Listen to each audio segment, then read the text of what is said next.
I'm okay with the arrangement, bro. I know. It's like no capital outlay, but I make the money, so But it's a good Pugan deal. already started to decide, like he was researching how to put like sorry, our friend decided to put some body bushings for all the arms and legs. Anyways, guys, good evening, everybody. Welcome to Monday Night Live show. You can see why I was like, okay, fine. I was like, Yeah, we're just talking about the fate of my Alpha Sat because hmm, I really think we should go to someone who will love and care for the car. And yeah, so good evening, everyone. If you're here, come and say hi. By the way, I haven't been on this show for a long time due to my you trip lost to weight, Japan. bro. Lost weight. You I don't lost know, weight, man. or your camera, you're having a different I ate focus. a Focus lot in like Japan. I ate so much in Japan. It's ridiculous. I eat so much rice. I actually don't eat a lot of rice, but in Japan, rice is so nice and all the food pairs well with rice. you look taller. Sorry, Hey, Tana, sorry. You look much more build up, like taller. really? I go to the gym now, but Ah, Tana, have you ate gyoza before? Do you know what's gyoza? Joseon is that the people they no that's a omasake, is it? They cook for So you. gyoza is like a dumpling, like Okay. wonton.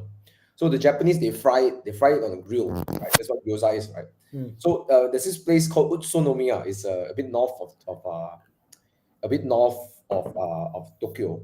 They have initial D roads. The hairpin stack after it's like hairpin after hairpin. Like the road is literally like this. Okay, Yep. it's like this. Okay, it's hairpin after hairpin. I took my century there when and the car sucked in the hairpins. Okay, no, but the point is they're the highest consumption of gyoza in the whole of Japan. They eat the most gyoza. Gyoza is this dumpling lah. Dumpling. Okay, and I went to this restaurant. Right, they brew their own beer. Hmm? Okay, their own craft beer, and they make their own gyoza. And the reason why they do this is because they believe they have the perfect pairing of the right kind of beer and the right kind of gyoza. So you buy those two together, all made from scratch in house, and you drink the beer and you eat the gyoza, and you say, "Oh my god, it's a match made in heaven." But Hmm. wait, there's more. They have two, three types of beer to match different kinds of gyoza also. So I ate 18 gyozas in one night. Hmm. I swear, if I have more space in my stomach, I'll eat more gyozas. Right? I got a theory, bro, about this. Yeah. What's that? I know I feel that any country that has a cold climate, Yeah. because they are more indoors, Mhm. they spend a lot of times perfecting things. Really? Yeah. Because they or they go into a micro culture or micro brewery or like a handicraft, whatever. They got this home thing that they do because they can't go out, kind of fun. That's But true. countries that are hot, summer, whole day out, we're like, at night go out, day go out. We are out of the day, whole day, like never come back home because why? The weather's so good. So I just feel that if you go like to Asia, for example, if you like to go to Asia, then you go to Brazil, for example, people are out doing stuff. All the home stuff and perfecting things all happen in like this Mm. cold Mm. countries and they stay at home, cozy. And that's why I think the Japanese have got that feeling because you get to a Japanese car like the crown and century, all is like there's a coziness to the car. They go to Yeah. the small details. No, So the Century is amazing. I mean, yeah. it doesn't impress you like an i7 or S class. You get in the car, you realize like, what the hell am I paying for, right? But you spend 2 days, 3 days in the car, and you realize like, man, this is such a good car. Like this is a car you don't want to leave. You want to sit in the car. You don't want to get out. Mm, It's mm. it's very is Would you say it's a driver's car or it's a car to be driven in? That's the funny thing. Toyota mentioned on their press release that they put a lot of effort to make sure the car is nice to drive, right? Mm, And I didn't believe that BS lah. So when I drove the car, bro, you can place the car where you want to go. It's mm, accurate. The steering is accurate. The mm, chassis will follow. Albeit you have to wait the car to roll lah, mm. because it's air suspension, it's soft, it's long, Yeah, it's heavy. But I never once felt I was not confident with the car, even in yeah, B roads, yeah. right? I mean, that's one thing I noticed that like our similar thing, my thing with Lexus, I hated Lexus to the core at one point.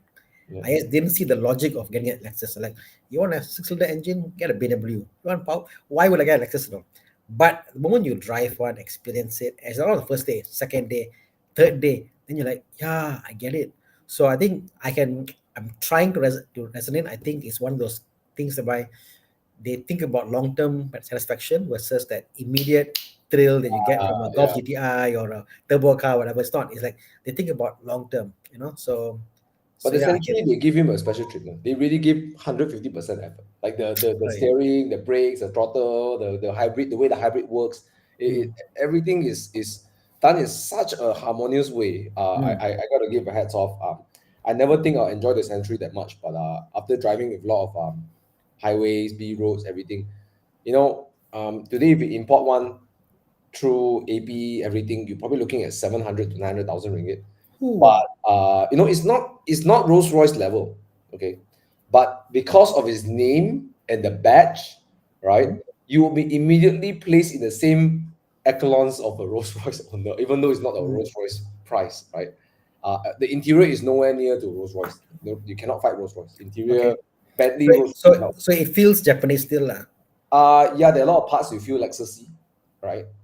But you know, the badge and the car is so understated. Like literally, if you're not a car lover, right, you look at this car, look at that, you won't even know that it's a luxury car. You just think it's a Volvo, it's an old Volvo or something like that, right?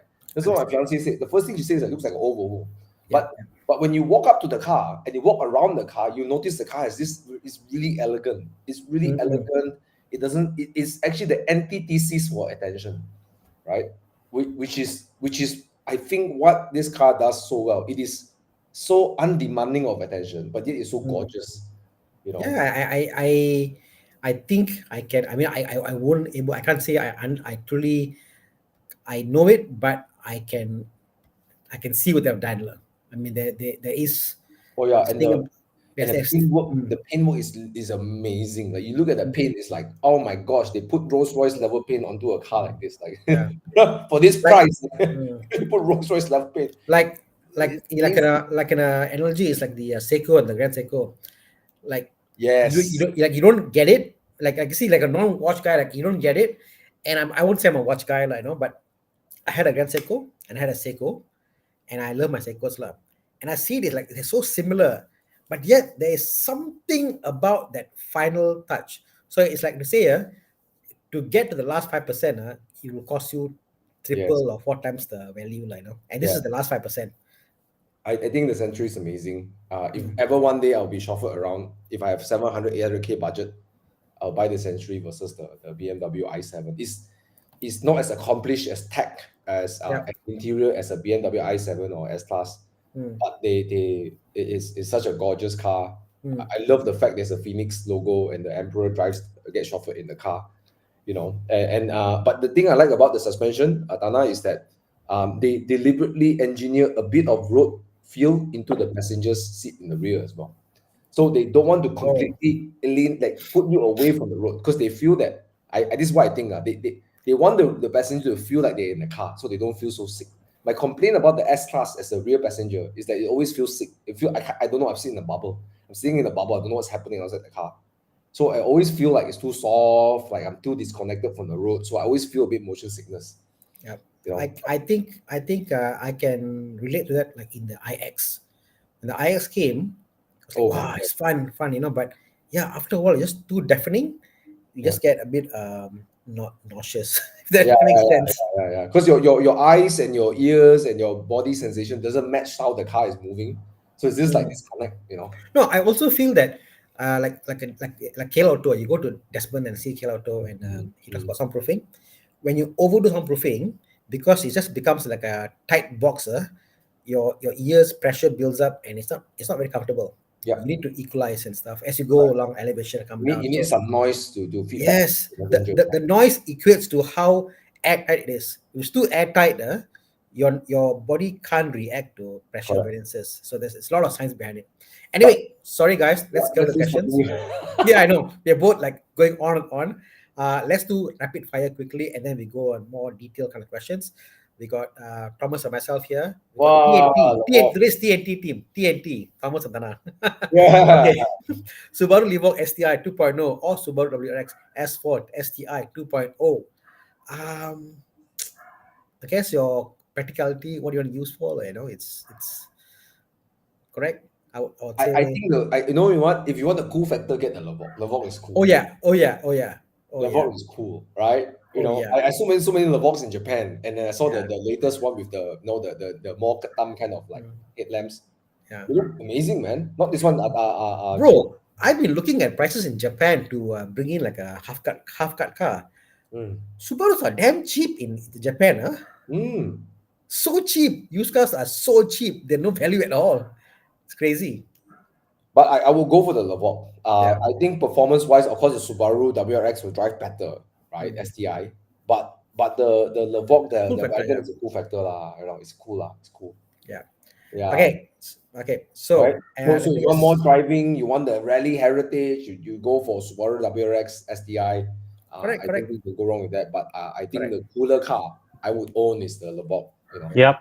Yep, agreed. Yeah. Mm. I will go on practicality. So if I don't have a need for the Lavok, I would not do the Lavok. I will just go on the Subaru lah. It's just me. Like, depending on what I use for. Oh, that looks so Okay. cool. So let's do some rapid questions again. Okay, I want to do this one. Okay. Going down the list. Quick one. Hey guys from UK going to visit KL this week. Is there any more drive? Yes, every weekend there's a morning drive. Some of them meet, some of them will go straight, but we meet up at the Evo Club Tri Station. Yep, And then you we can go to find the thing. them Evo Club Tri Stations Yeah. or So Google what you can do is go on Wait. Facebook. You'll see the link there, and you can come and meet us, and we'll be there. I'll try to be there this Saturday as early as 7 a.m. So you can catch me at 7 a.m. at Genting.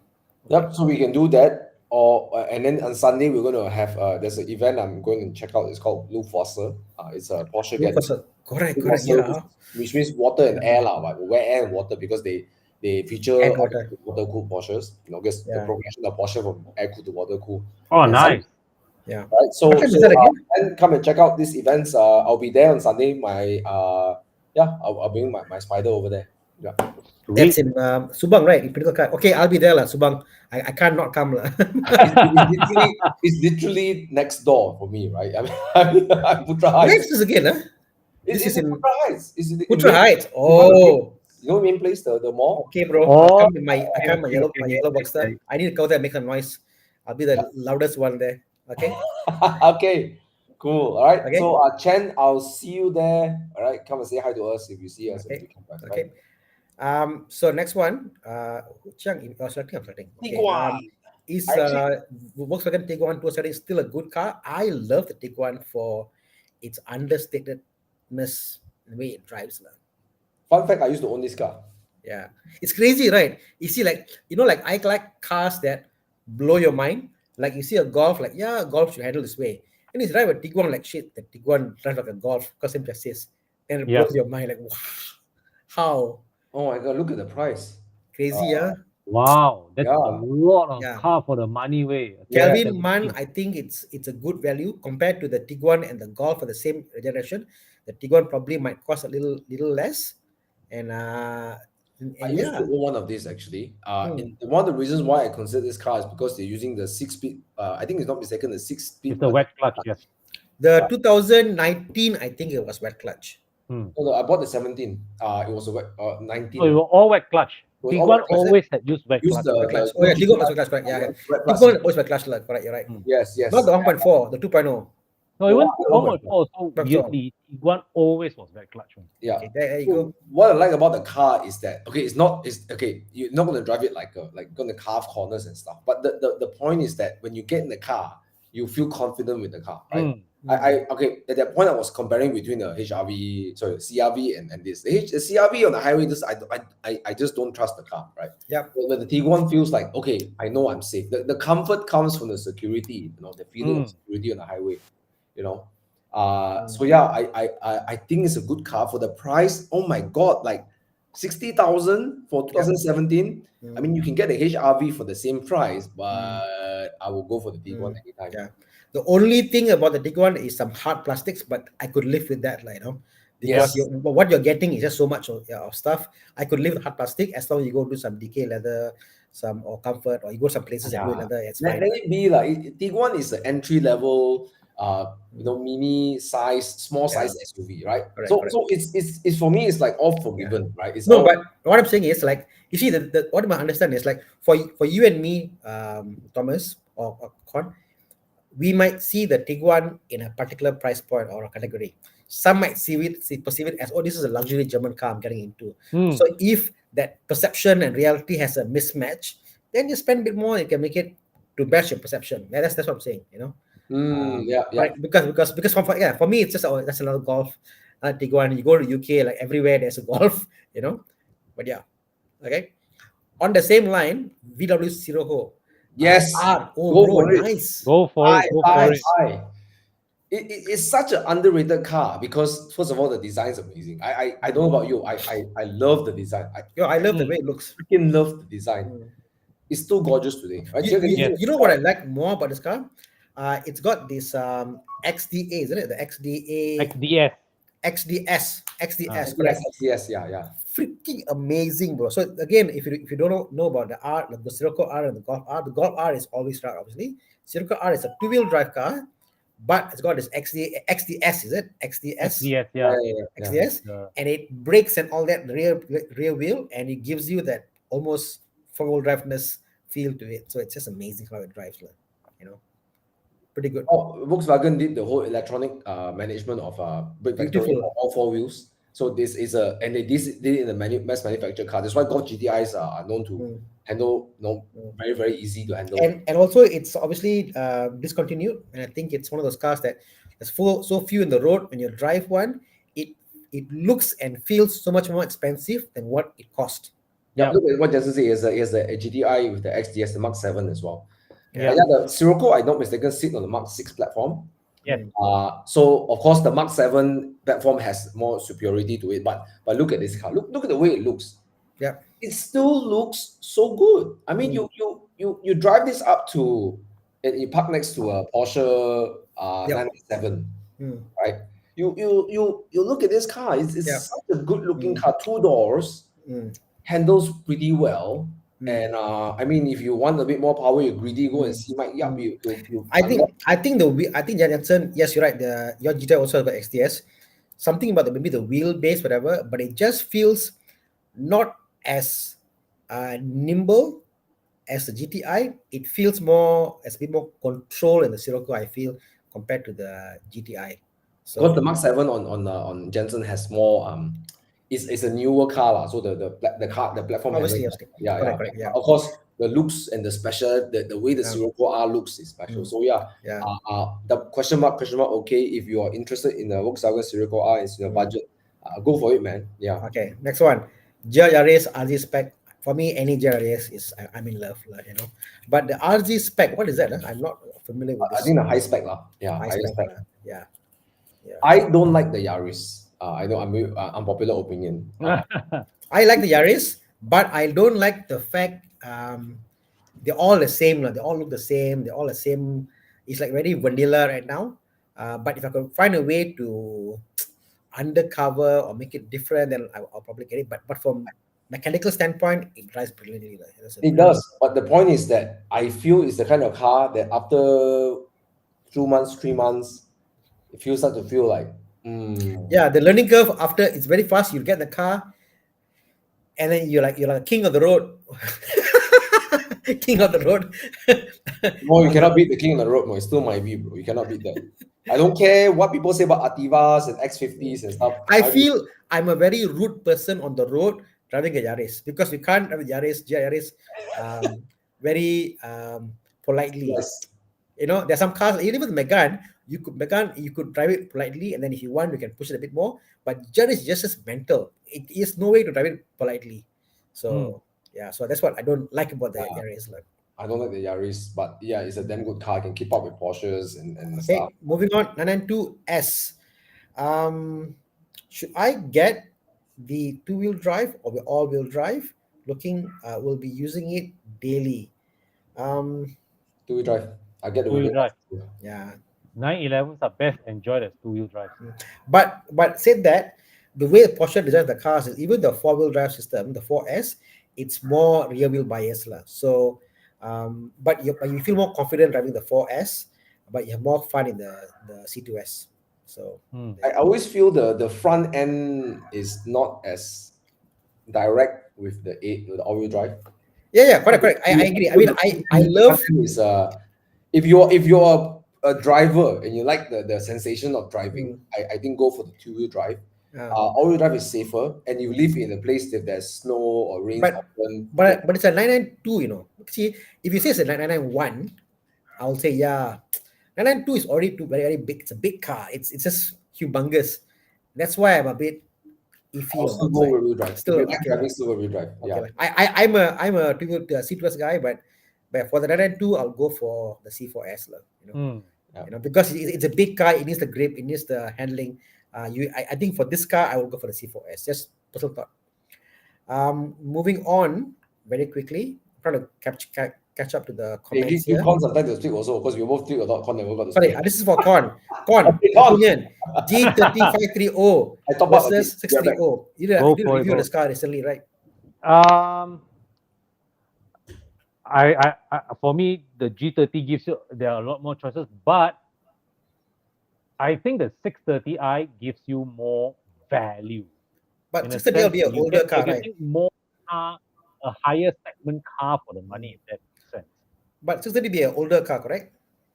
I mean, they are basically the same age car, what? The G30 versus the G32, right? But the G30 has sportier dynamics because it sits lower, right? But if you want more practicality, more space, maybe you want something that feels that elevates you above a typical E-Class and 5 Series owner. The 630i achieves that. Okay. But the G30, the 530i drives more sporty, more sportier. handling. Yeah. Yeah. The thing I about just the go. G30, I'll go. Yeah. I think the profiling the 530 fits the purpose. I feel like that's all. You're talking about the F Series 630 or the Grand? He's talking about the Gran Turismo, the GT. Oh, So I just don't like the profile of it personally, because it's I think in this segment you already want a big car to be comfortable, carry people out. So I'll go for the 530. Save and there you go. Holy Fox says that the Yeah. 630i has a rear air suspension Yeah. and the frameless. More the reason I'll go for the G30 lah. So yeah, just convince me more to go. yeah, true. Yeah. I like the G30 better also, but Yeah. but the 630i has BM SS isn't the best lah. I would say I have to put that out there. the 630i does not drive as well as the 530i. Yeah, so it's like telling me, like you give me you said, okay, gun to my head, you could buy a 5 or you could buy a 7. 7 is comfortable, it's luxurious. 5 is spacious, big, I can do all that stuff. 6 series is like in between the two. Rear space, the slope comes down, then I've got a bit lesser kind of space. SS is there, more complexity. I don't know, it's I just like the 5 series, and it costs way more cheaper. I'm just cheap, yeah, it's way cheaper now compared to the 630. So yeah, price wise, that's all. Price and value wise, if we see what the price, new car price and versus now, I just go for 530. Yeah. Anua's question, Con, which would be your better option? Mercedes Now AMG GT using convertible or 718 Spider? Wait, Spider War. Wait, I shall hold my thoughts, because you know which answer I will say already, right? But you don't like the 718 Spider, but you hate the AMG GT. No, I love the AMG GT. It's fucking amazing. I No, love it's the car. amazing, but you say it's not drivable daily. Daily is a shit car to daily. But Yeah. when you whack the car is course, not yeah. even good in the corners. It's just fun in the corners. It's Yeah. It's right? the Spider will run rings around the AMG GT, but the AMG GT will Sound. deliver the wider smiles, more giggles. Yeah. And Because the where- AMG GT is just such a ridiculous car. Okay, let's start by saying this. Both these two cars, if they show up on the road, they are fucking cool, right? Let's just say Yeah. this. Right? They're all cool. Both Yes, these two cars agreed. show up. It's like two very very uncommon cars you'll see. yeah. Both got a good presence. I think the AMG GT got a bigger presence than the Spider, right? Yeah. You know where I stand. I always love the MGT over, when the price point is what I go for. I don't think the 718 Spider looks good to the general public. It looks good to the car guys because we know what it is. But the general public, I think it's like, oh, it's another Boxster that looks Bro, good. you have no idea, bro. I bring my Spider to car shows, or Yeah. certain Porsche meets, right? People just don't bat an eye in my car, bro. They don't. That's what I'm saying. You see, the thing is, if it's to the general public, they see a Spider and they see a Boxster, they're like, oh, it's a Boxster. You know what I mean? So if it's for yourself, and like Thomas doesn't care what people think. He buys purely for what he wants, for what he feels, what he likes.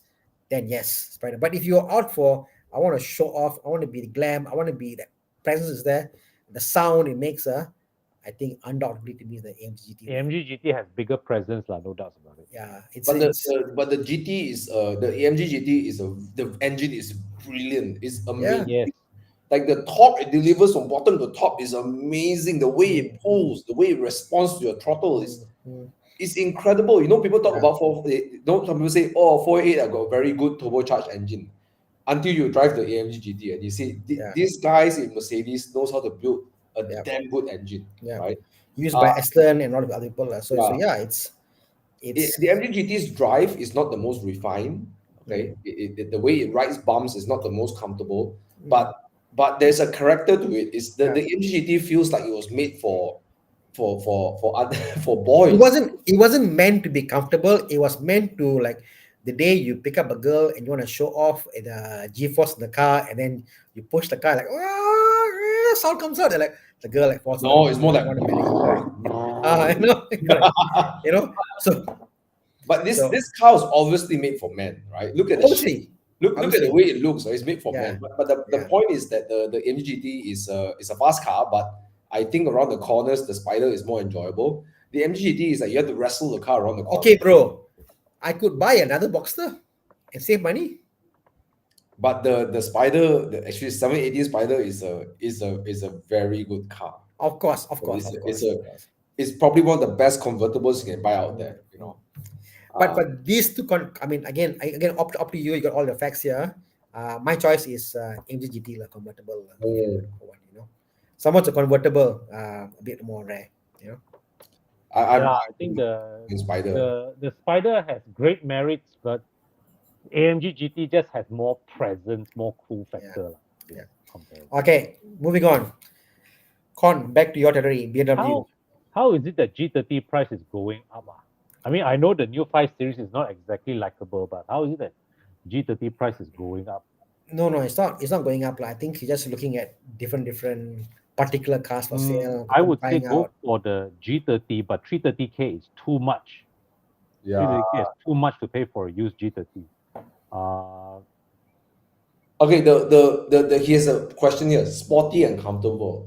That is sort of a challenge. Okay, which one more?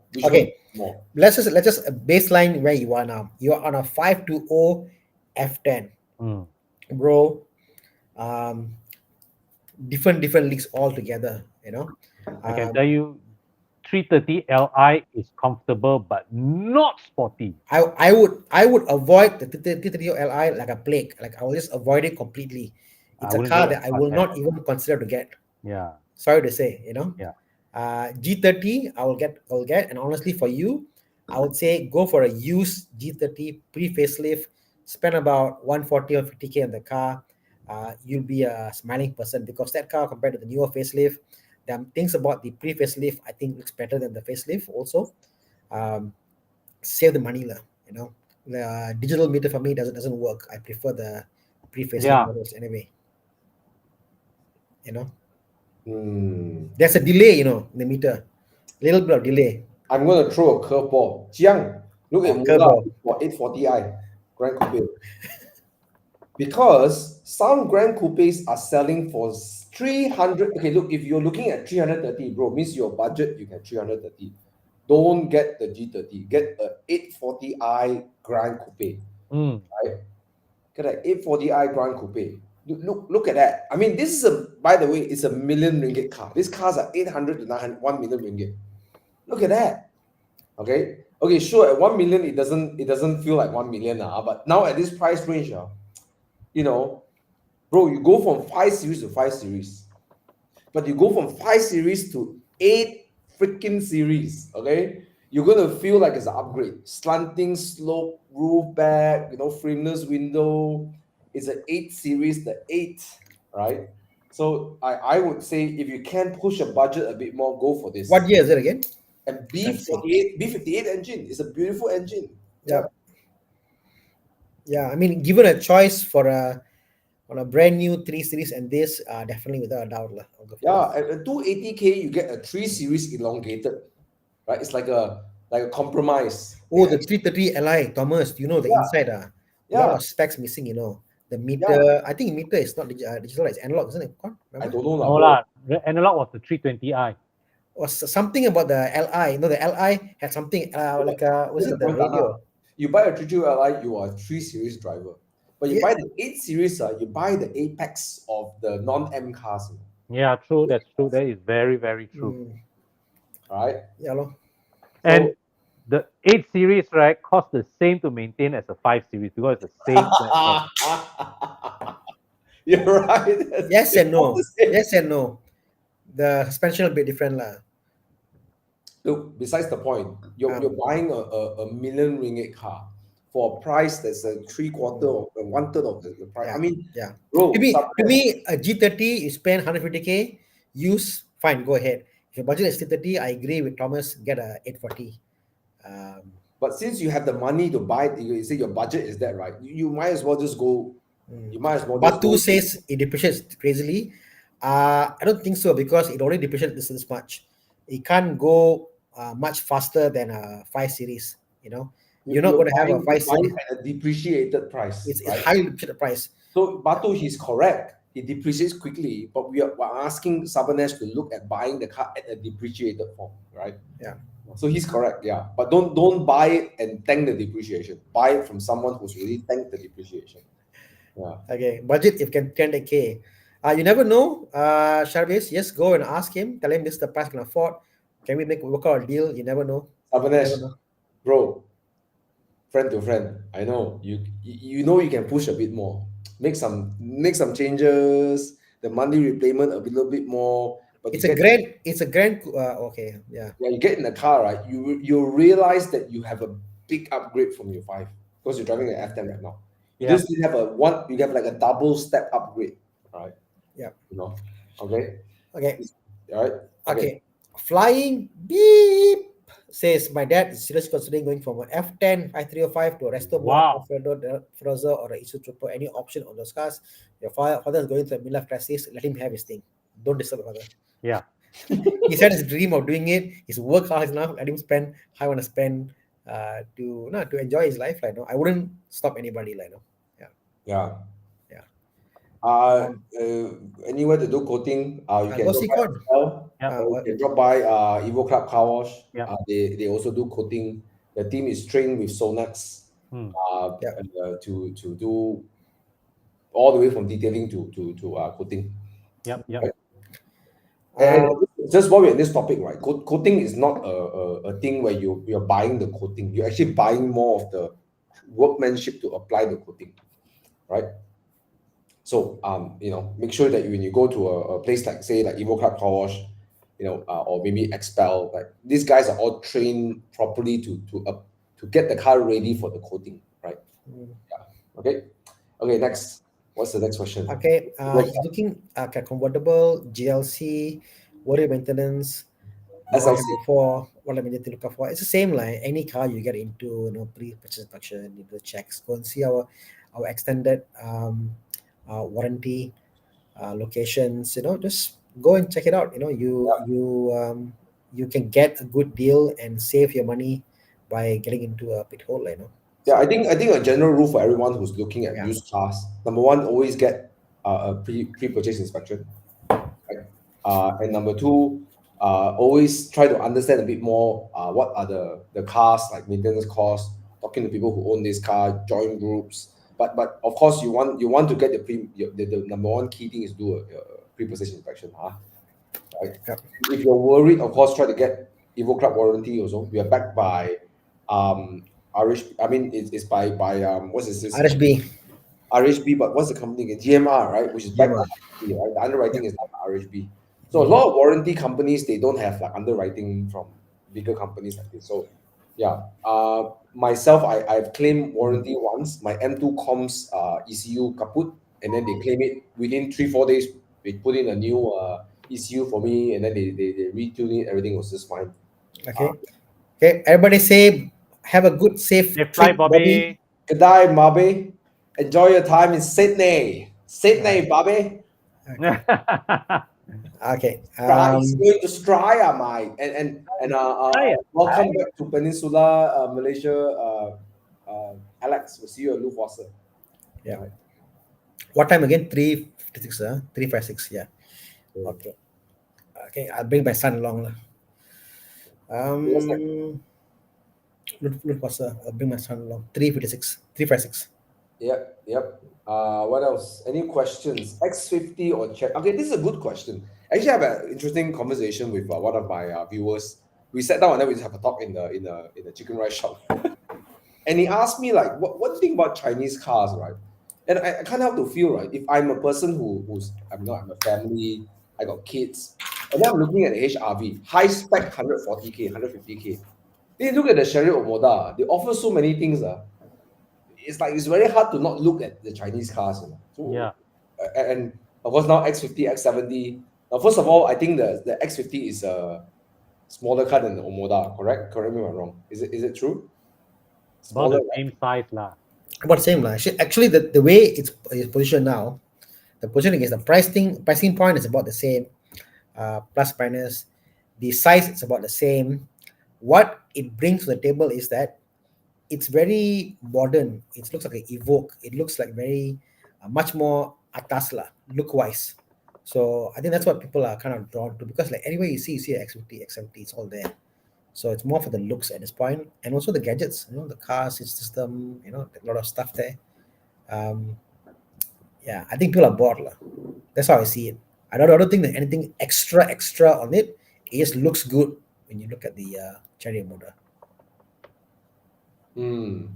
Because interior wise, Thomas, I really feel that the Proton's high spec variant has way better quality interior than a Cherry Motor. This is my personal feeling. Really? The quality of material, my feeling lah. But the lay person see a Cherry Motor, they say, wow, looks very modern. Wow, crystal this, crystal that. But if you look at the material itself, it is not really crystal. It's not really aluminum. It's plastic, So it looks fantastic, but I think the build quality is better than the Proton. So depends what kind of person you are at the end of the day, bling bling, or you want something that's like they thought about robustness. Geely, I think, is fantastic for long-term thinking. They're both China market cars. Why is the Geely's car done in a way and Cherry done in a different way? Because different mentality, different mind thought. I think that Geely is about the long run versus Cherry. I really like. I mean, I don't have any much opinion about this, but I think in the small SUV category, one of my favorites actually is not the Chinese. Actually, I like the Subaru lah. XVs.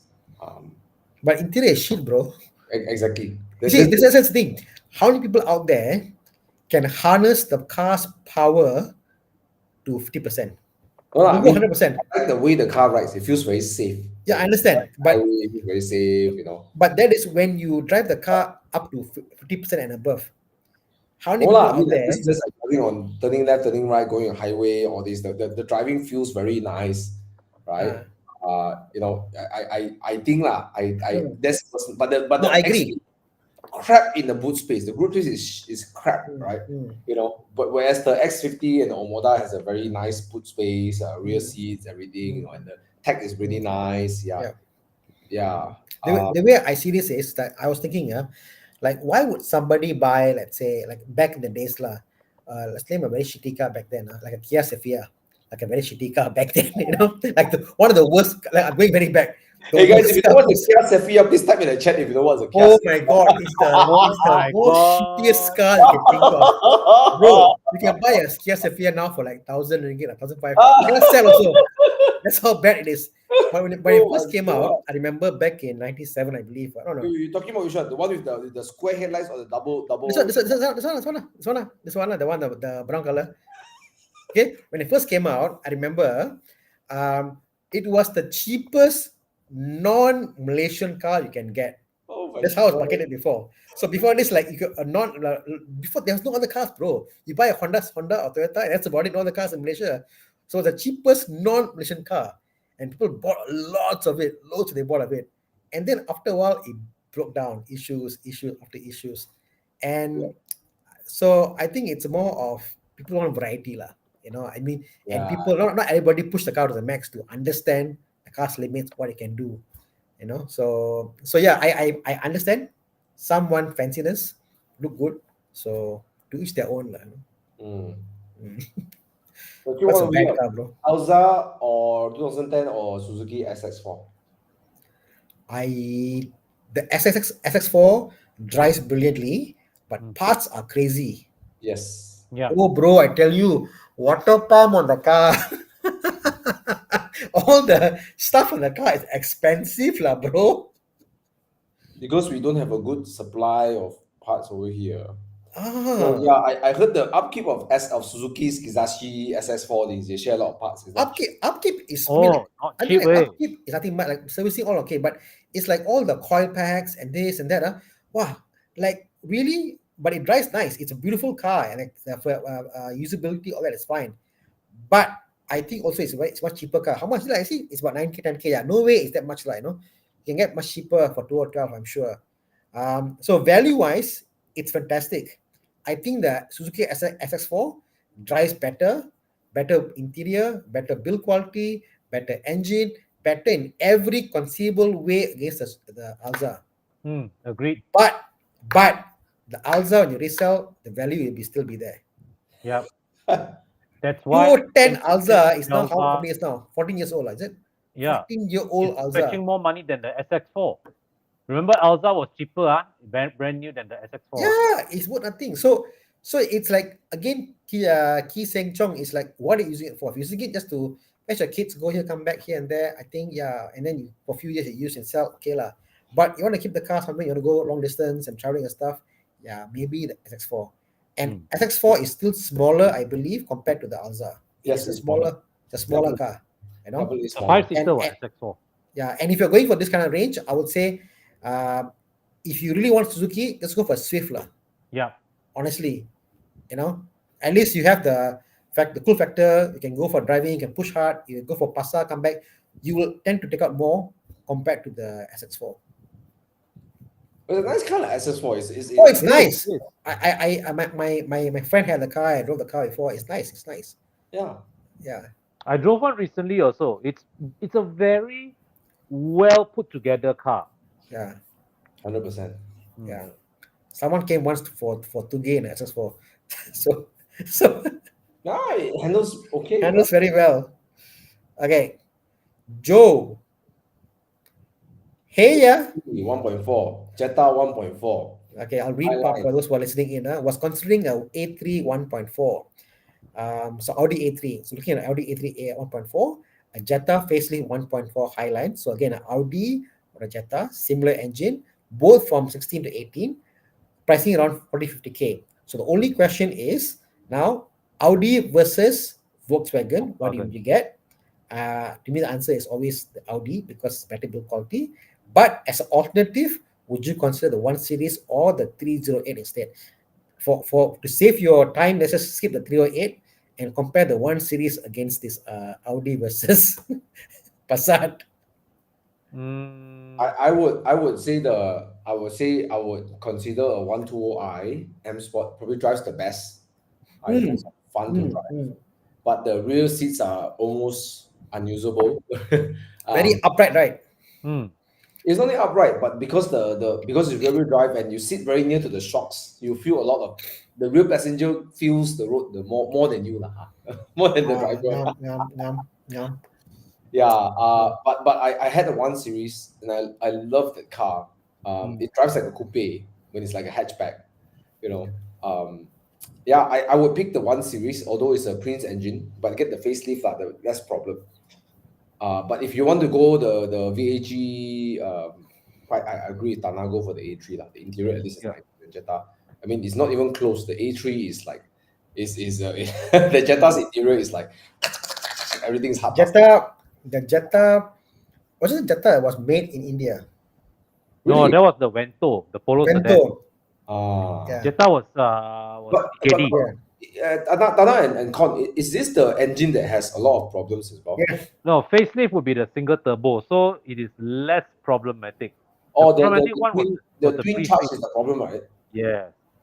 But that being said, between the Jetta 1.4 and the A3 1.4, the Jetta one is the highest state of tune. It's about 150 horsepower one, whereas the A3 is 120 horsepower, although it's the same engine. Ah, okay. But I mean, if it comes to interior, of course, the Audi. If the price is not much different, right, I'll pick the Yeah. Audi's interior. Lah. Yeah. No fight. Lah. Yeah. They're about the same lah. So I'll just. And of course, if you roll up in the Audi, it's not different than rolling out in the Volkswagen, right? You know. It's way different. Look at that. It still looks good, What? Man. In fact, I told what do you call this Rachel to get, to get the The A3 A3, right? Is this Walter de Silvia's work or after. after lah? But man, look at that, man. It still looks relevant today. Yeah, it looks good. It looks good. Yeah. So I mean, it's inspired from that, from the era. It began in 2013. It's definitely from his look, Wow, so cheap, now 40,000. Yeah, it's cheap. Man. But yeah, Joe, I will pick the Audi. If it's between these two, but if I get to choose the 1 Series, I take the 1 Series 120i lah. I would go for the 1.8 Quattro Oh yes. instead. I mean, if you're going to go for Audi, just Get a Quattro lah. Get a Quattro lah. Yeah, bro, you find a 1.8, offer a 1.4 price. Right? Sorry. Some dealers desperate to take your deal. Sorry, I stand corrected. A4, I'll go for Quattro. A3, I'll get the non-Quattro. There's a 1.8 non-Quattro. Wait, Right, is what? that how much is the Chia? Can you check? You know why? A4, You know why? I tell you A4. why. Because the A3 is a golf platform. Yes. So somehow on the Quattro, I don't know the Quattro before, it doesn't feel, it's okay, but something about it doesn't have that that long sedan Quattro feel to it. So I always like the A4 Quattro compared to the A3 Quattro. And if you're going for the Quattro, get the A4 instead. It's just a better car, bigger and all that. If A3, I think the non-Quattro is nicer to drive. Hey, how about a A4? Could you get an A4 with that price for a 2016 A4? Yes, 50k can get. Can man? I'm sure can get 50%. The B8.5 or B8? 不知道。不知道啊。不知道。 I mean, see? Okay, first and foremost, I think the A4 is a better riding car because it's a slightly bigger platform. Yeah.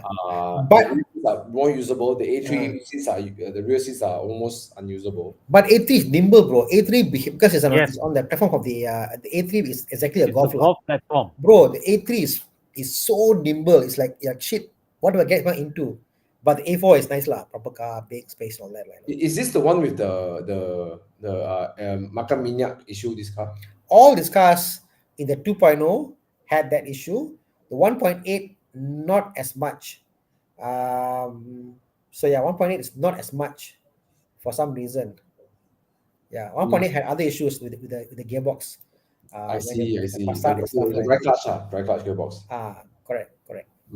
Okay. But yeah, I mean, come back to this question. I mean, I pick Audi if you can get an Audi, right? Better gearbox. Yeah. Okay. Let's see. Clarence. Okay. Chiang, you can pick. No problem. Recently had problems with my CLA 45. Normal price, right? It's normal price. Bro, how much now? CLA 45? I think it's dropped a lot. 180k for the 2015, the first model. Yeah, I think it's normal, bro. Yeah, it doesn't surprise me for the price, bro. Yeah. Okay, fuel pump. Okay, I'll give you an estimate. What they quoted you, Clarence, could have been the fuel pump and the fuel sender. And then plus Okay? labor. Yeah. And labor. So fuel pump alone, I expect it to be about 2,000 plus and then the sender about another 1,000 plus, and then labor is about $500. It's reasonable. But maybe what they're quoting you is the fuel pump and the sender. Just check out what it is for. If it's only the fuel pump, then you can ask him, is there any other German alternatives? Then you go for that. Okay. Come. All right. Hey, so many questions. Let's skip to the forward ones. All right. Volkswagen versus. Okay, I got this one. Okay, WRX S4 2016 or new Civic FE. Both using CVT, which is a better choice? How to choose Civic FE? I mean, if you can afford WRX, of course, WRX law. Hey, but interior, the Civic FE nice. Yeah. You cannot fight lah. The WRX is that scratchy plastic, everything. Yeah. WRX is like Japanese cars from 10 years ago, still minor standard. Yeah. And of course, not to mention the rear seat space, the Civic FE is yeah. plenty abundant. Yeah. Yeah. Don't count, which one would you choose? WRX law. Because you want but it's like a no-win scenario lah, because if given a choice, I wouldn't want a CVT. but Subaru CVT is not bad. Subaru CVT is not bad. But yeah, between Civic, there's Civic FE, WRX. Right? Oh, it's cooler, right? The big WRX, scoop, the big scoop in front there, it's a big Yeah. scoop, It may betray my age to choose WRX, but it's a WRX. And you know what? If you have kids in your life, what's your name? By the way, I don't know what your name is. Rakira X. Let them experience a bit of less luxury in the back. Yeah. I guess, right? Right? I might actually go for the Civic. I do like the Civic, honestly, the way it's put together. I think it's it's okay lah. It's okay. Yeah. Okay, you pick a question, right? Ki Sing Chong again asked question. Second question for the day. Thoughts on the 204 Hyundai Accent 1.5? Reliable, trustworthy? No. Don't buy. Okay, good. Don't buy. Okay. Next question. Hi. Evoque. B8. 2.0 turbo compared to my previous X70. Car feel very efficient, very comfortable. Thanks for your advice. Oh, congrats. And I'm glad that we're able to help you, Bala. Yeah. Right. So and Bala, you'll notice that a lot of it is actually on how you drive. See, turbo cars can be very fuel efficient depending how you drive. The moment you think that to drive the car, you must fully always press the oil, and that's how you go, and you rethink about how you drive the car, you'll notice that you can even drive even more fuel efficient. Currently driving a 718 Cayman as daily, planning to upgrade. 300k to 400k budget. Comfort performance during daily driving, reliability also important. I mean, your Cayman is already known for all of this that you want. So what are you looking for? Yeah, give us more context, like what do you use it for? Pick up kids, whatever, Are you married? Are you single? SUV. Are you looking for a girlfriend? Are you looking for bigger ground floor? Are you an insurance agent looking to upscale your presence? Give us some context, Yeah. Yeah, but if you want comfort, right? I got just a suggestion for you. What? Get an E-Class coupe or E-Class convertible. Bro, he had a 718 Cayman. We know of one of our. Look at this question. I like comfort and performance daily, right? Comfort. Maybe he wants something more comfortable. I don't know. I'm just thinking. But I feel the E-Class is nowhere as comfortable as a 5 Series. It's not. You can't tell me what to call. I mean, to be in a nice cabin, I agree the Mercedes can be a nice cabin place to be. But all this people say about Mercedes, it's a thought. No, Thana, what I'm saying is E-Class coupe or E-Class convertible, right? Yeah, I understand. Yeah. But the thing is, we are so mentally trained. Mercedes equals comfort. But I know. But the point I'm saying is that I think if you went into a Mercedes E-Class, although it doesn't drive as sharp as a Cayman, right? he will feel entirely different driving experience. No, not that. I'm saying that a BMW 5 Series, in my opinion, is more comfortable and more performance than a Oh, definitely, yeah. definitely. That's what I'm saying. People have the conception of why the Mercedes is comfortable. But if you compare back to back, I mean, go to any showroom today. I challenge anybody out there. Go to a showroom today. Drive a brand new E-Class, brand new 5 Series. The 5 Series is way more comfortable than the E-Class. I can put dollar on the table. Blind test. Really. I agree with you. But I'm Mm. talking about a coupe. It's more lifestyle, right? The actually, to be honest, the E Coupe, right, is I feel is built to and engineered to a higher standard than the Yeah. sedan. Coupe is different. Feels Lah. that way. Yeah. But I think okay, my suspicion is Pyro is getting a bit bored of his Cayman, right? Because Get a Boxster. he doesn't sound like he's a morning drive kind of kaki. He drives it daily anywhere. I think if you are that kind of guy, I suspect you are, Pyro, then get the E-Class convertible. Yeah. It's special if it is convertible. I think one of our Evo Club members he's selling his Yeah. E-Class, beautiful green color. The green color is beautiful, and then got gold rims. Mm. Chiang, can you find it? It was one Okay, of the Pyro give us some context now. He say can you select that, Chiang? His contact, no he's children. married with no kids. Yes, go. Buy 911. 911, Go. no, 991.2. Buy one. Okay, done. Okay. done. no question. It's a good idea. It's a fantastic 991.2 is very comfortable to daily every day drive You see, around. Batu says the price is more comfortable. Yes. Oh, no question. Yeah, No question. it's this programming that Mercedes has done that the Mercedes is more comfortable. Pyro, if you're not going to whack your car, mountain roads, all of that, all right. I think you can give away the whole 911 thing. Get yourself an E-Class comfortable. It's amazing. It's beautiful. It's comfortable. You drive around, and then occasionally you can cruise with the top down after work at night. Yeah. So I would like that. Yeah. Okay, let's answer this one. This is a very quick one. If depreciation wasn't an issue, which one's more fun and suitable for weekend or daily? A Boxster or Are you talking about 718 or are you talking about the 981? Yeah. M40i? He's probably talking about a 718 lah. The M40i has the better engine for sure. The B58 is a superior engine to the Boxster's 2.5. Yeah, but it's not bad. It's also fast. It's probably one of the fastest. Chassis better is 718S. Yeah. Okay. Only the sound lah. I mean, to give credit to 718, the sound is a bit annoying, and it can be better with a nice exhaust system, but it's still a fast car. It's still that's the chassis. It's However, I will still pick the Z4. I'll pick the Boxster. I'll pick because the Z4, it just I don't know. Okay, I don't think when you say fun to drive, okay, Boxsters have if you ever drive Boxsters, especially the modern ones, right, they don't like to be driven. They like to be driven in a smooth way. If you drive it smoothly, the car is fantastic, right?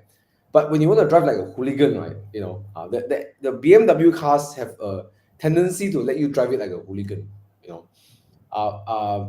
So I think for me, for Thomas, kind of fun. I think the Z4 is also quite fun. You can tuck the tail out. You can do a nonsense. Bro, I drive like a hooligan with my Boxster, bro. I'm the oldest Boxster around. I not to say that you cannot drive like a hooligan, because I think it doesn't reward you. The drive it rewards you when you drive it smoothly. This is my opinion of I've seen a lot of Boxsters stock and modded. My opinion is that BMW try very hard to make their engine feel like a performance car. And they try to give the performance in their car. The turbo lag is less. They do all that stuff. Boxster, Porsche on the other hand, try as much as possible to make it feel like an NA to downplay the power. So when all the guys with the same car, they mod the car, the Boxsters, they decat the car, they put you in the car feels epic. But as a stock car, the Boxster is a bit shitty. cross generation. S, 718S, I disagree. 718S is very good stock. It's extremely good stock. It's better than the Spider. I understand, but what I'm saying is like if you compare that, it's like they've tried very hard to pull back. They're like, hey, I want to make you feel that engagement. They pull back. But when you mod the cars, the Boxster is mental, bro. It's mental. Yeah. Mod it once. Yeah. Okay, put this way. Okay, Ethan, the better car objectively is Boxster S. No need to talk about. Objectively means you put emotion out of the way. The Boxster S is a better car. Mid-engine, is so good. Okay, but the Z4 M40i, the engine is better. But honestly, the B58 is a freaking brilliant engine, right? Yeah. The way it delivers power, you will not believe it. Like the bottom to top, it just pulls and pulls and pulls. You're just wondering, is a single scroll? I mean, it's twin scroll, single turbo. Like you cannot believe how good the B58 is, right? Yeah, but so in engine department, the Z4 wins, but as a package altogether, performance objectively, Boxster wins. Chassis, handling, No braking, fight, no fight. everything put together. And the only thing where the Boxster kind of pulls back, my point is that what the engineers in Porsche pull back for you because they don't give you the extra stuff. And when you mod the car, it's even mental than what it is. So, but you know what, the Z4, so many boxes around the Z4 look so special. Don't care about people. It's about you. I mean, all of us. Like if you say, let's say in your lifetime, Ethan, you grow up. It's like dad. Like dad say, the son asks, Dad, what car you had when you were in 30s? Well, I had two options. I could have bought a BMW or bought a Porsche, but I bought a BMW. Okay. And the son say, Dad. Ethan, if you never owned a Boxster before, go for the Boxster. Okay? Yeah, exactly. Let us go for Boxster because you can tell people I bought a Boxster. Exactly. I bought the Porsche. Okay, so go for it. If you never owned a Boxster, but if you're someone like me who really own Porsche, the Z4 is a very good choice. Yeah, correct. I understand. All right, cool. Hey, by the way, sorry guys, just me and Thomas just playing around. I'm just playing around. Going back and forth. This is fun, ma. Like this is fun. Different opinions, only fun, ma. If every show we all have the same opinion, then it's boring. Correct. And not fun. Yeah. Where's the fun in that? Okay. Exactly. Okay. Okay. Boxster feels better. Okay. Yeah. Right. Okay. Who's this? This is question. Okay. Supra, good to have. Okay. I recently had the fortune to drive a Supra manual. I hate the car. Manual. I hate the car. Yeah. Manual. Yes, I hate the car. Right. Oh. I just think that it's over exaggerated. Maybe it's maybe I have a different opinion and taste about cars. I think it's over exaggerated. The ergonomics is crap. I keep hitting my head when I enter and exit the car. There are a lot of body panels that doesn't make sense. It's like why do you have this body panel? But when you start driving it, it's like, man, this BMW engine is good. But in So no wonder. mitigation, the car that Thomas is having is the media car. It's the manual Supra. So that car has received some abuse. But I mean, I look at the look of the car. I can tell you something. I praise Toyota Supra for building a very good-looking exterior car. When I say good-looking, very commercial. It's so different. You park this next to an M2. You look at the M2, it's like it looks like a 3 Series. And then look at the Supra, it's like, oh my God, look at it. It's such a toy. The way the front dips down and the way the aggressive lines and curve. Hats off to Toyota's design. But for me, I cannot solo it. Not for me. I cannot own this car. But Chai Chin Hong, the driving dynamics of the car is very good. I mean, it's BMW. I'm sorry, Toyota, but it's a BMW. Good to have. Yeah, if you can afford a Supra, go for a Supra. It's a good car for its price. Yeah. What do you do for a living, Thomas, Thana? We are all jobless. Yeah. Okay. Hey, True, right? True. Yeah. You're jobless. Yeah. Yeah, we just babble on YouTube. Yeah. Okay. Question. Let me see. What other questions do we have? Oh, Lexus NX 300 219 versus Harriet 21. I have no idea about this. Con, over to you. I think they are both. They are. To me, I rank them as same level choices. The NX is not. sometimes I feel that NX doesn't have the Lexus experience to it. I don't know. NX is smaller lah than the Harrier, even though It's like the CT200H. You know the CT200H? Yes.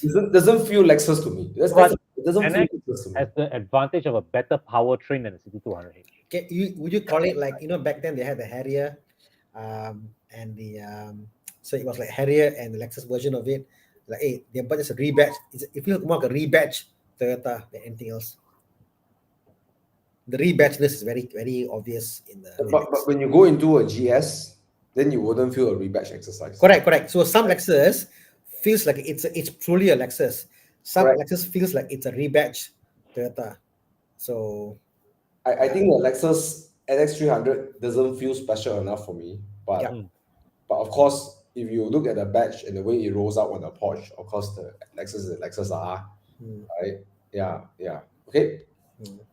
I think it's really up to you. Which one do you like? I just understood his name after all this time. Holy Oh.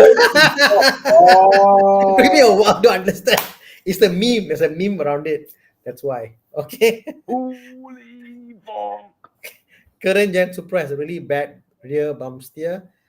Think about get your suspension done with. Yes, you know what? There's one thing I started to notice. The rear axle suspension is so harsh, right? And you sit closer to the rear, and then you start feeling all of it, right? I start to notice when I go through bumps, I jump with the car, right? I feel like I'm going up and down with the car. I don't think it's the most well. I think it's a borrowed suspension from BMW that came here, and I think that's why with the panels and the weight distribution, it just doesn't feel. I think the Supra is lacking something that I like about the M2 Com. The M2 Com, they upgrade, they redid the rear suspension. They put a rose joint, right? And the way and how the rose joint works is that it absorbs the bumps better. So even though it's a slightly stiffer car, but the way it handles bumps is more. You feel the tire touching the ground all the time, right? The Supra has a way of throwing you around the bumps, which is something I hate about the M2, right? The M2 is a brilliant engine, but I don't like the rear axle. It likes to skip and jump around bumps, and the Supra seems to have the same behavior, But yeah, I mean, that's the challenge, of the Supra.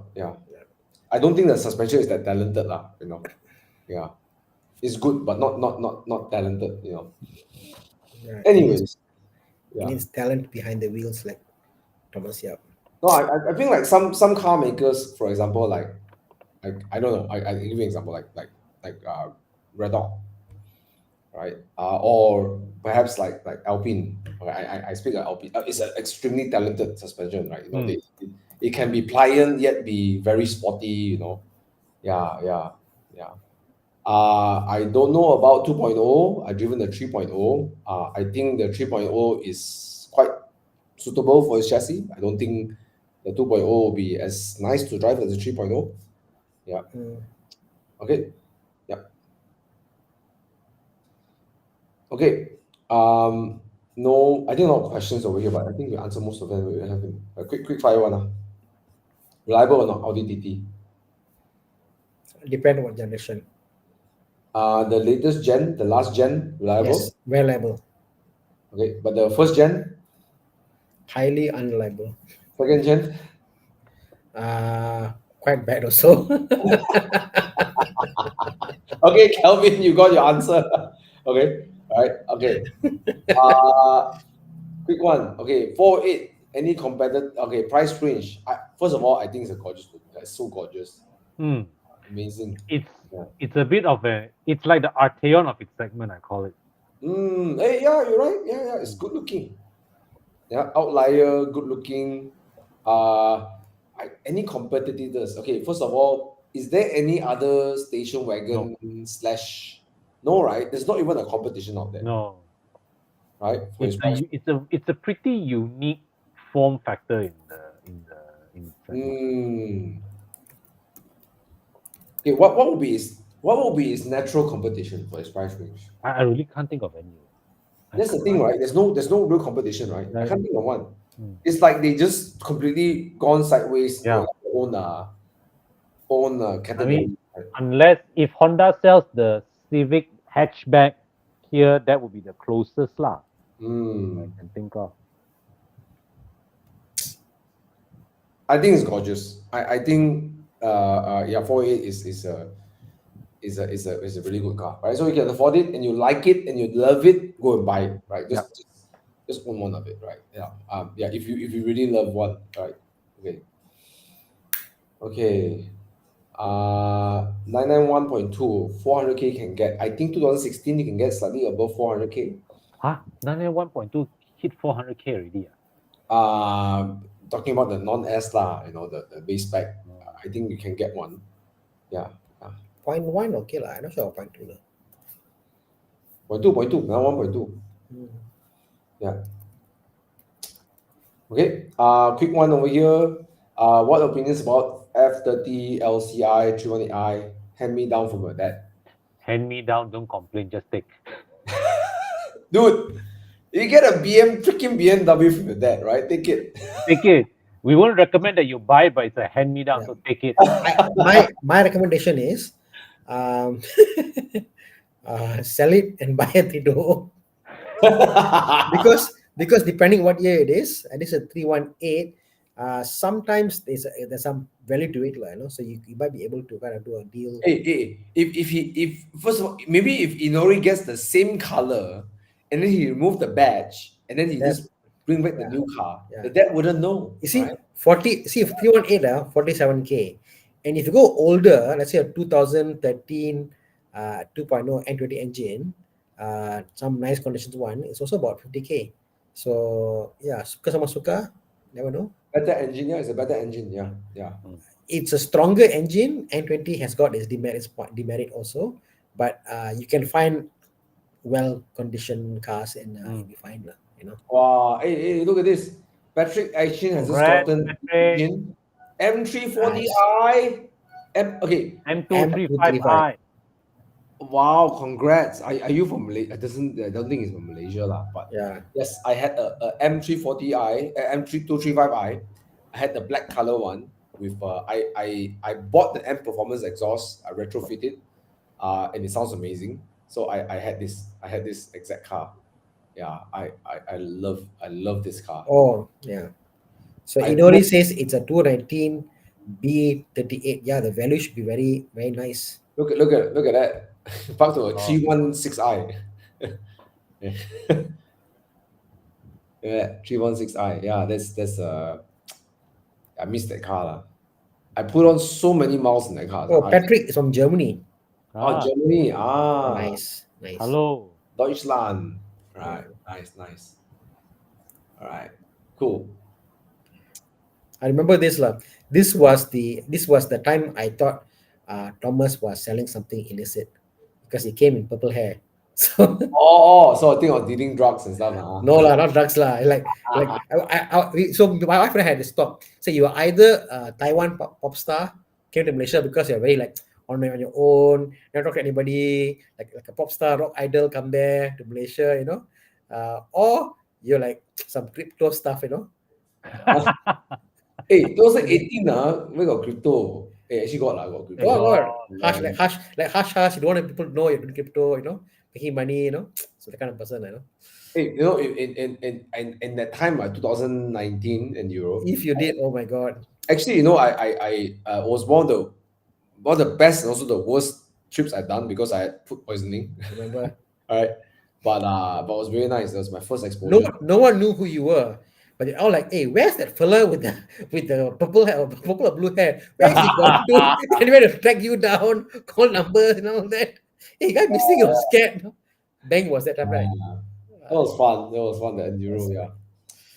Okay, quick one. What I know for engine mountings, blah blah, carbon build-up. Okay, known for engine mounting. Yeah, see the thing is the 318, oh my God, it's so hard to decipher what is the issue with the car because a lot of things can go wrong, engine mounting to spark plugs to coil packs, Okay, quick one over here. Santa Fe, yes. Beacon. Why would you get a recon? Use lah, right? Okay, Lah. Shafiq, first and foremost, don't get a petrol engine. You'll regret it because number one, the car is lazy. Okay, number two is an old engine. Okay, number three, the car is heavy. You put that all together, the car is not going to be fun to drive, not even nice to drive every day, and it's extremely fuel consumption. It's just the economy is bad. Okay, Yeah. get the 2.0 diesel. 2.2. You're still better off with the diesel even at 335 per liter. Yes. One of the best diesel engine out there on an SUV must be the Hyundai and Santa Fe. Oh yeah, Hyundai and Kia. easily. That's easily. diesel engine. Yeah, skip Mazda. Mazda I don't like. Mazda diesel engine is crap, man. I mean, Crap, it's horrible. I don't talk the consumption is about it. Yeah. I mean, it's like the worst of both worlds because if it's you want not to get a excellent. CX-5, right? You might as well just go for a petrol engine. Forget Yeah, about it. yeah. Yeah. Sorry to say. I mean, I know people say, "Oh, you can smell the exhaust of the diesel and it's totally fine," but I don't want to smell my diesel. Yeah. Okay. So why about- First of all, Eugene Chang, congrats on your Alfa Romeo. Congrats. So let's just read this question for those who are listening in. Should I get a mini 5-door for the girlfriend, then can get a F430 or MX5 Auto for her, so can Judy for the weekend? But I need a 4-door car sports sedan. This is inclusive of Pedro. Pedro is his 4C. Okay. So here's the dilemma. Okay. F430 lah. No lah, Eugene, you got a 4C, and then MX5. I don't know. Get the mini 5-door for your girlfriend, lor. Then you can get your Yeah. F430, ma. You said Yeah, there's an F430 in the mix. Yeah, I will right? do for that. you already Alpha already, MX5 Borasa liao already, lor. Yeah, lor. Okay. Or because if you want to convert, Alpha is to drive like a maniac, right? Because it's a 4C, right? Then maybe he can have a more comfortable drop top. So why don't you get a 4-seater drop top? Hi. Right? But I don't know whether the girlfriend like it or not. Lah. Maybe a 6 Series feels like an uncle car. Lah, You see, he already say he can churi for the weekend. That means not to bring her along. Eugene, go for the mini 5-door. Keep the girlfriend happy. Then get your 430 because it's epic. Ayo, this one interesting. Azman says he's going to spend 80K to rebuild a 123. Should I spend towards a A2 T2 estate? Yes. Yeah, unless your 123 is a coupe or a wagon, 80K is too much to spend on a 123 sedan because or you have a sentimental value to that 123. Yes. Still no lah. I would say lah. You gotta be sensible lah. I would spend 100 grand restoring my Discovery TD1. But not everybody is Thomas. No. What I mean is that if even if his money is not that, I mean, for example, I have a lot of memories with the car. My dad had 2 Discoveries, right? If I want to remember my dad, I will remember him either by the Nissan Safari.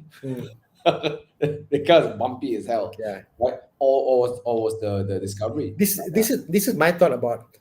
Okay, this is my opinion about restoring cars for memories. And again, a lot of people come to call on myself to restore cars, and they say, "Oh, this is my dad's car, so car, whatever." Even Vern came to us with the 6 Series car now. Okay, and I told Vern the same thing also. If you're restoring a car for whatever the price it is, the car will outlive you. Correct? The car will not outlive you. For it to outlive you, it must be a car that the fella after you want to keep. If you think the car that like a concept is a coupe, the person after you will also appreciate the car and will maintain the car. It's not how much you spend. But if it's a normal 123, no matter how much you spend in the car, high chances the fella after you may abuse it. And then it's all gone.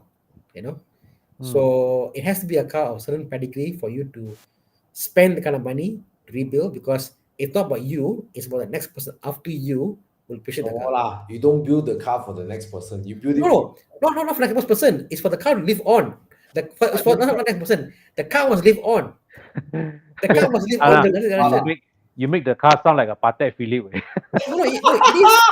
No, a car is living and breathing. I want the car to survive me and go to someone else to enjoy. My Boxster, once I'm done with it, I want someone else to enjoy the car and live on. But if my car was a crappy old car, and no matter what I do to the car, it's still a crappy old car, then that person get rid of it's replica, use it for pasar and all that, it's gone. Yeah. So the thing is this: the Mercedes 123 4-door, right, is nowhere near 80K in terms of value, in terms of its market value. So you must have a very strong why to spend 80K to rebuild this Mercedes 123. 100%. Mm. Yeah. I'm not saying you shouldn't, but you must have a very, very strong why. Yep. Mm. 100%. Yeah. Yep. I think so too. But yeah, you know, like me, no. If I want to keep a car that reminds me of my family, you know, this is my dad, my family used to go to Lanjut Beach and then near Gerard. I mean, I don't know if you guys know where Lanjut Beach is on the east coast. You know, I would, you know, I've been thinking about next year after I got in my Mini, maybe another project would be building a Land Rover. Wow, sweet. But putting a V6 crate engine or V8, maybe I can fit in a V8 Chevrolet engine in it. I don't know. Oh, You know, you know, something more exciting than that diesel engine, you know. That'd be pretty cool, you know. Like, but I want the color to be the green color, you know, the dark green from Land Rover, you know. Yeah, the Chinese always call it the dark shit green, the ngap si cheng, you know. Yeah, Because that's if you see like Thomas, what Thomas doing is he's rebuilding the car to a point that car can be driven hard and he will enjoy the car. So and it becomes a unicorn by itself. So in those cases, it's fine. Someone else will also enjoy it and they keep it live and it'll go on, you know. But it's going to be a let's say it was a same engine, the same what it was, then sentimental is, you know, it's up but in the air. Azman also says here, he really wanted the GTO though, so go for the GTO lah. yeah, go with GTO lah. But yeah, you see, there you go, right? Cup sentimental to me. Just wanted the GTO though, right? Make it a turbo lah. Yeah, but Get another turbo. actually in this topic, I have a good friend who, he actually wanted to sell his W126. Actually, it's his grandfather's W126, and in my hometown, his grandfather was one of the developers there, and he made it really big from from being an ice cream man all the way to developer. You know, Wow. he's a real entrepreneur. And the W126 belongs to his grandfather because all the sons pull up money to buy the father a W126. Because he always wanted so it was super sentimental value. And then he at one point the car was a lot of problem, maintenance problem. You know, that 126 that big engine has a lot of problem. I told him, bro, you can afford to keep the car, keep it, restore it, keep it. And then I was so honored because before his wedding, I drove down to Segamat, my hometown, and I took his car because there's no good detailer in Segamat. I took I detailed the car for almost 14 hours. Right? I polished the car up, I dressed it up nicely, interior, exterior. I worked like hell. And then the next day, he drove the car for his wedding, you know. And I told him it's like, it's like, you know, it's like your grandfather is with you, you know, for your wedding. Why I almost teared up, right? You know, just because my grandfather had a W126 also, you know. Yeah. So when he drove his wife, you know, in the car, picking up, I drove my E30, you know, because naturally I want to bring a car in the same era. You know, it was just amazing. He still drives the car. You know, for him, it costs more. It costs more to maintain the car than to sell the car. But he still keeps it because now he remembers, because he's taking over the family business. I told him this car is a family heirloom. It's not a car, it's a heirloom. Yep. So there are some cars worth keeping, I think. I think, you know. But so I mean, I know this is nothing to do with Azman, but I want to try to say this: there's a sentimental value to the car because the exact same car belongs to the founder of this whole company, you know, and his grandfather, you know. Yeah, I mean, Lord knows. I mean, if I would love to own back the same car, the same W126 my grandfather had, you know. Yeah, my grandfather was one of the few Segamat bosses who drove a 126. What I would give to find back the exact same car, green color. You got the number plate? I forgot. I got to go find the pictures. Find a picture. We can trace it down. Yeah, I mean, it's the same green color W126. That's not good enough. You must give me the number plate. Yeah, correct. Spring that. Yeah. I mean, don't get me wrong. I'm not putting you down. The reason why I'm saying is because, I mean, for majority of people out there who are not affluent, they restore cars. The cars become project cars and they become abandoned. And I'd be so heartsick for me to see those cars abandoned because they can't afford to finish them up. Or they lose interest to finish it. Exactly. A lot of them, you know. Like a So, specific Alfa Romeo, which is pretty yeah. pretty okay, but just looking for the next buyer. Screw you lah.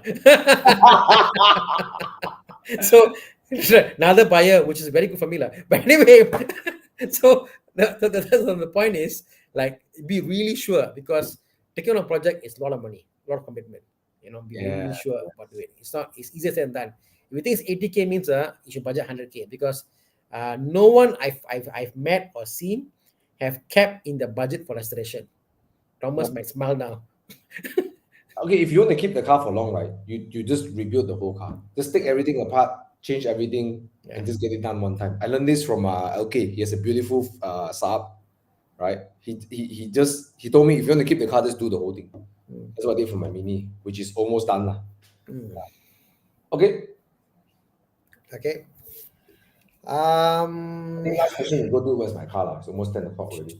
Okay, let's just go. So Raju has a question. Is it common for the rear pads to wear off faster than the front brake pads? 4-year-old Civic, Australian roads. Normally, it's the front that wears out faster than the rear. Depending also on certain models, like the Mini Countryman JCW, I noticed my rear pads go very fast. Yeah. Because they use the torque vectoring a lot to manage the car. So and this is a common complaint with also Clubman JCWs of my generation. Yeah. So, BMWs also I noticed that the rear wear out faster. I would say there are a lot of technically they should wear out just about the same. I would suggest you to go and check your front absorbers. Check out your absorbers because let's say the front absorber is weak. What happens is the front will wear out faster. If the rear is weak, same thing happens because there's more play in the system. Start with that and go and see, and also check whether is it wearing out left and right unevenly. Could it be your caliper pins are jammed? Okay. It's going to be 10 soon. Shall we go do it, Espaka? let's do it. Let's do it.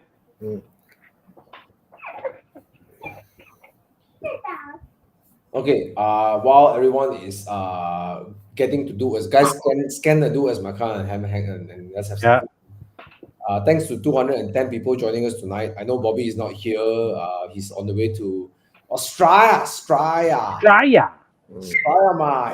How do you guys set a budget for cars? How do you spend? Yes, so I want to answer this question while we're waiting for more people to get on to do as my car. Only one person scan, guys, more people scan now. Come on now, 210 people watching. Come on. Okay, so quick one. Let's go round by round. Maybe I will start with Thana first. Thana, how do you budget without feeling guilty? Earn the money, bro. More money, okay. Right. Go earn the money. Never worry about expenses. Worry about income. The moment you worry about your expenses, you'll never be able to spend them. But the moment you worry about your income, you find a way to achieve them. You know, all the reverse. If you find a way to find an expense, you'll find a way to find the income for the expense. You know, so like for example, look back on your biggest purchase in life. Most likely, it's a house. When you bought your house, confirm, you can't afford the house and you bought the house. No one I know has bought a house they can afford. They always bought a house that they can't afford. But then they'll find a way to somehow afford it, you know, somehow find a way to pay it and then on future income, whatever it is. Like what Thomas does, you can go and visit Thomas and he has a side gig business you can do and you can make few money on the side here. I mean, if you start thinking about building some small capital on the side, building equity, few $100 a month, whatever, you'd be surprised how much it can grow. So yeah, go check out Thomas if you want advice. I agree with Thana, and thanks for the plug. But I also want to mention that I think a lot of people focus on expenses, but unfortunately, expenses are a lot of things beyond control. You know, rising costs, blah blah blah, so on and so forth. I guess if you always have an effort to increase your income, it will give you more peace of mind. But I think also another thing that I feel, so I don't feel guilty. First of all, I think a mental thing is that if you enjoy cars, don't be ashamed by it. Just enjoy it. right? People spend money on golf, they spend money on computer games, they spend money on gadgets. If you like cars, spend on money on cars, lah, right? That's number one. Number two is that at least for me, lah, my personal way of dealing with this is that I spend around 20% of what I earn every month on cars, but I also make sure that I invest 20% of my money so that I know that, okay, I also spend the equal amount of money to build my portfolio, lah. Yeah, that's my opinion, lah. And then the rest I save money. You'll be surprised. I'm also very frugal with other things like clothes. I don't give a damn what I wear. Like Uniqlo all the way. I wear, my watch is so old. My watch doesn't even work. I don't care. Like there are a lot of things I don't care, right? But my cars I care, lah. So I think Ethan, just be okay if you like cars, spending on the cars. And also, I think you'd be surprised that today's market, like for example, when I was, or Thomas, when I was in my 20s, to have a decent car, it costs a lot of money. Today, for a decent car that's powerful, it's not that much. I mean, you talk about, That's true. yeah, and that's what we talked today all about, all in the whole sense today. Think about, for less than 20K, you could get like an old Swift, and it's so much fun to drive. So it's actually just an issue of what you're after, Yeah. you know. That's true. All right. So yeah. So Thana shared a bit. I shared a bit. I know Con is being wrestled by his two daughters. I believe with what Thomas, I subscribe to what Thomas says. Cap it to about 20% or 30% of your income to cover for your installments, your repairs, and all that, and you'll be fine. You don't have to feel guilty because it's well within what you earn. Yep. And then you work on the other side, which what Thana said, work on your income, right? That one you can control, right? You can figure out how to earn more, right? Yeah. Okay. Trust Thana. Thana is a chartered accountant. No, he's a ex CFO or CFO, still CFO. I don't know. I never asked Thana. Sorry, Thana. Okay. This Right. is familiar, but with a different color. Okay, Chiang is slowly ushering us to start do as my car. Hey, let's bring Chiang out. Yeah. When Bobby here, Bobby always bring Chiang out. Then why cannot bring Chiang out? Oh, yeah. Okay. What the hell? How come I cannot bring Chiang out? No. Yeah, okay. Hey, Chiang here. So Chiang is hinting for us to start our do as my car. Okay. 201 520 for 30K. Seriously. Wow. How much? 520. Con. That's a lot of money. Really, I like the fact that he advertised a 520 for 30K lah. I love this guy. It's a lot of money, man. Okay, what's next? Oh, it's a E90. No, it's a F Okay. 10. Yeah. Uh, This is not market price lah. Jiang, why you put this? Yeah. They're around the Market same price. lah. It's not market price lah. Around Yeah. same price. Both prices are not reasonable. But that being said, right, for the same amount of money, which would you go for? Oh. F10 lah. Okay, if the E93 is a well kept car, then of course the E93 is a good caveat. Okay, but it's a 520i. Yeah, but I definitely F10 lah. F10 is such a beautiful car. Hey, only 8 people vote, guys. Come on, let's vote. 40 people are joining us on voting. I mean, the thing is, E39 are beautiful cars. I agree, but not it has to be a special car lah. Not many cars are at that level. Both cars are not extremely exciting. This specific E39 is not a 30K car lah. And the 523i, that car is not I mean, the engine is and the car pairing is not the best, right? It's the least desirable variant of the F10. I will very sadly pick the E39. I'll pick the F10. 523, I buy trouble, Mike. Buying trouble. Buying trouble. Okay, so yep, take it from Mike as well. But Thana, You must understand Thana likes a bit more pain, so he doesn't mind the fight. I mean, I'll go for the pain is relative, lah. You know, the 520, just the engine, what it gives you. It's a very high revving kind of experience driving the 520, the E39. The 523 interior is beautiful. It's still refined, so nice. Driving slow and it's nice. You know, nothing wrong with the 523, in my opinion. Yeah, why you pick this? Move this. This is horrible. Yeah, horrible. Okay, let's see. Okay, I think we're done. Okay, round number 2. What do we have? Ooh, it's a 370Z. or 370. For a long time, I was thinking about this, but the Rotex, lah.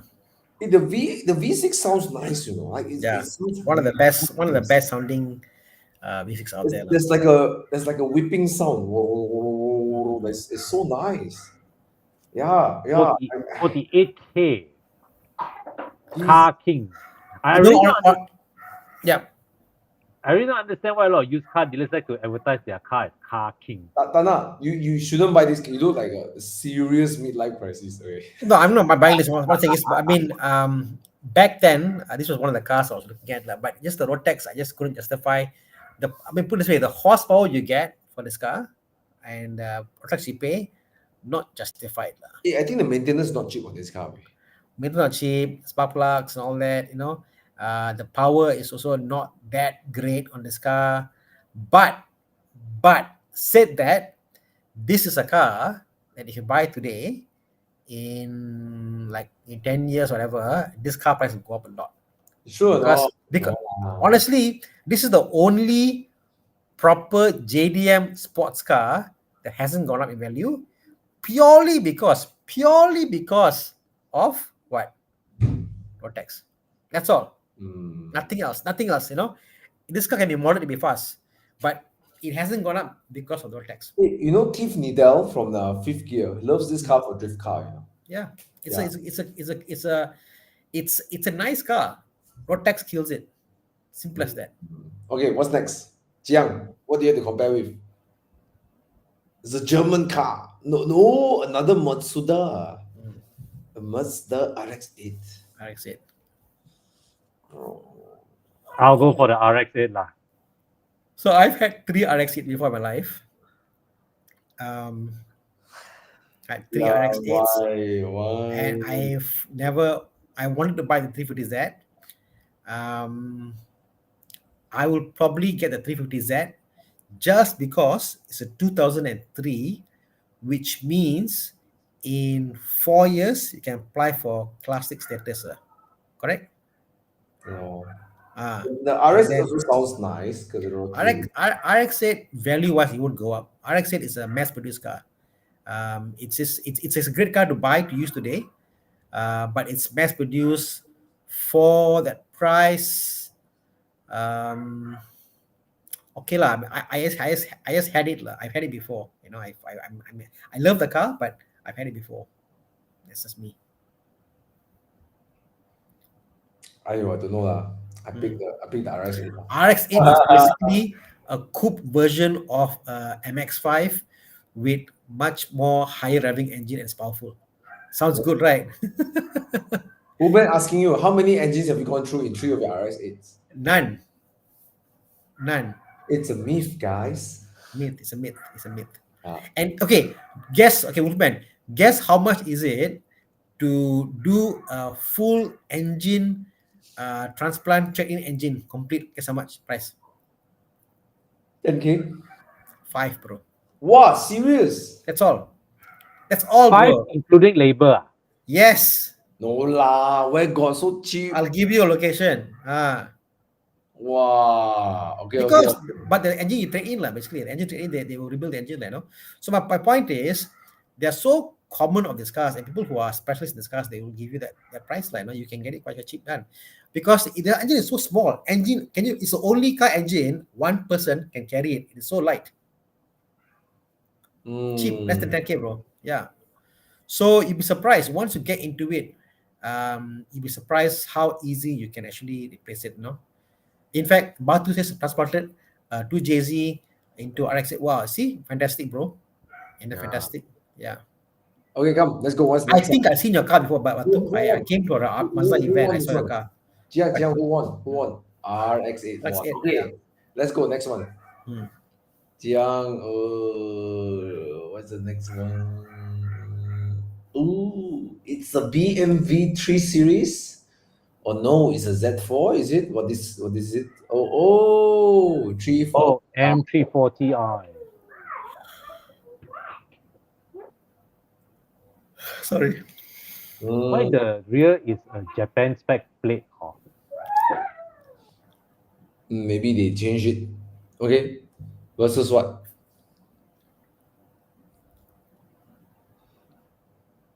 i8. I8. Oh. M340i. M340i for me also. Yeah. lah. The BVD is so good. One's But a these hybrid. two lah. cars are the same price point now, huh? Yeah. One is loan boleh, one is loan susah. The M340, yeah. If you One is 90% loan, one is 70% loan. And how many years? How many years left? Yeah, You know? i8 is 2015 or 2014. How many years left? maximum 5 to 6 years. No lah, it's and hybrid and all that stuff put together, like it's just too much for me to handle. lah. I don't know. I really like the B58 engine. It's so good. Yeah.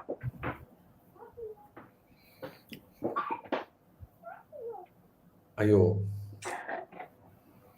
Apa ayo? So Thana, what you pick? M340i. Right? M340i for me also. Yeah. Yeah. Bro, it's a sports car with no sound, bro. It handles well, but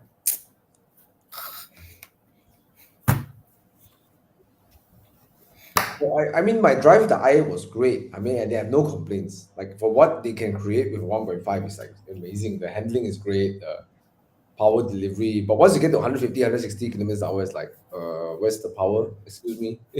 Like, it's like for the way the car looks, right? It's like, but I guess if you're not driving that fast, you're driving below 120, the car feels rapid. It feels extremely rapid. Then why buy a i8 lah? Then why buy a sports car? Okay, You have the I tell you, M340 on the other side. fucking cool. The i8 looks so cool. You park it next to a Aventador or Huracan. It belongs to the same, like, you know, the looks is like it belongs. Yeah, but then the guy will say like, who invited this guy? It looks together like it matches the whole theme of the whole place. Then the guy said, "Hey, who the hell invited the i8 guy to come over?" You know, so. But I think, okay, personal opinion, not reality.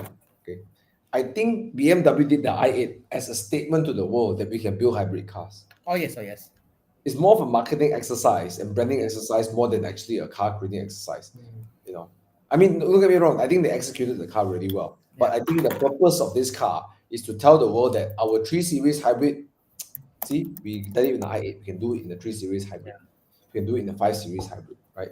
Or 7 Series for that matter. That's when the 330E, 530E all pop up lah. You know, yeah.